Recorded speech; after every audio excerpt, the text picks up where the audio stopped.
Mustafa from Canada. I just wanted to have some advice for me and all the Muslims in regard to this issue.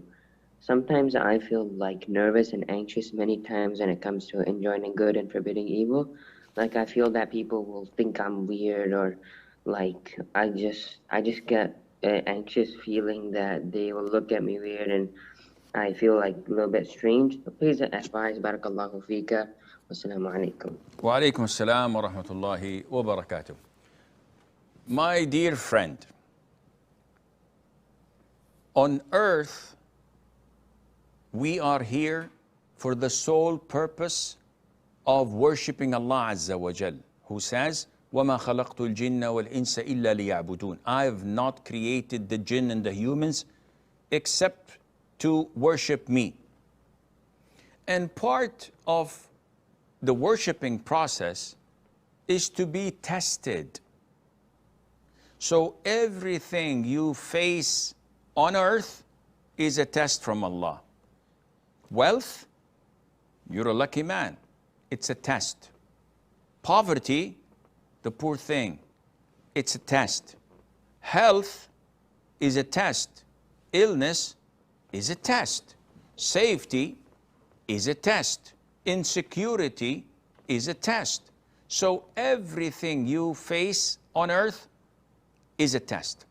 Part of the tests that we face and encounter is fulfilling our obligations and responsibilities to Islam and to others. So part of my test is to be kind and good to my wife and children. Part of my test is to enforce virtue, to enjoin virtue, and to forbid and prevent evil and vice. Now, during our tests, there is an enemy of ours, lurking and waiting for the right moment to strike. The Prophet told us, ﷺ, that he runs in our veins like blood does. And he would definitely not want us to execute whatever we commanded to do. So when you want to pray, you get this inner feeling that, oh, I'm lazy, it's too cold, it's too hot, it's too early, I feel sleepy. When you want to recite the Quran, you just close it because I can't concentrate.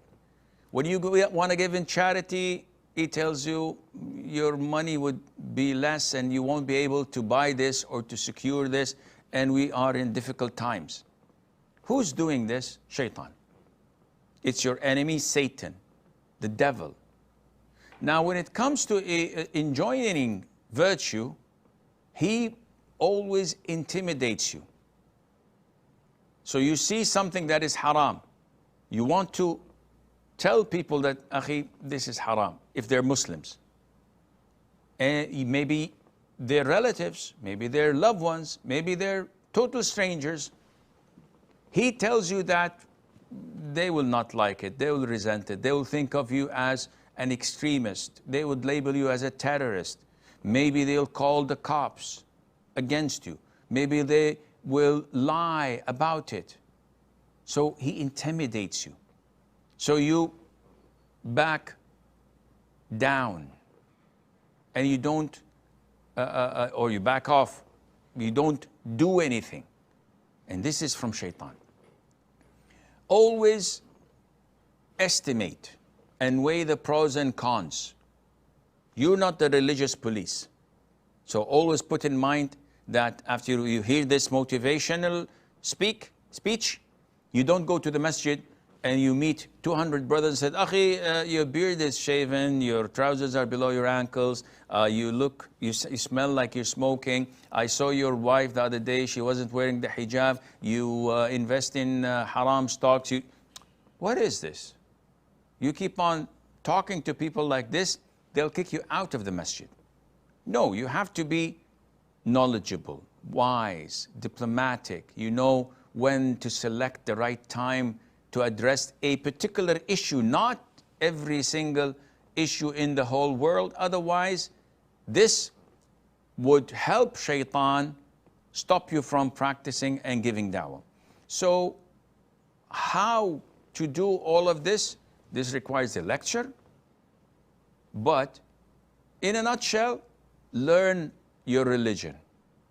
The more knowledge you have, the more knowledge of the way of the Prophet ﷺ in giving da'wah, the more knowledge you have how the companions used to behave, the tabi'een and the salaf, the more diplomatic you become, the more tolerant you become, and you would succeed in conveying the message in a very beautiful and articulate way that everybody accepts. Don't be intimidated. This is shaitan. But don't jump the gun. Just don't go and give da'wah and forbid evil and do this and do that and hit right, left, and center and end up losing the whole battle and the whole war. No, be diplomatic, think of the consequences of your action.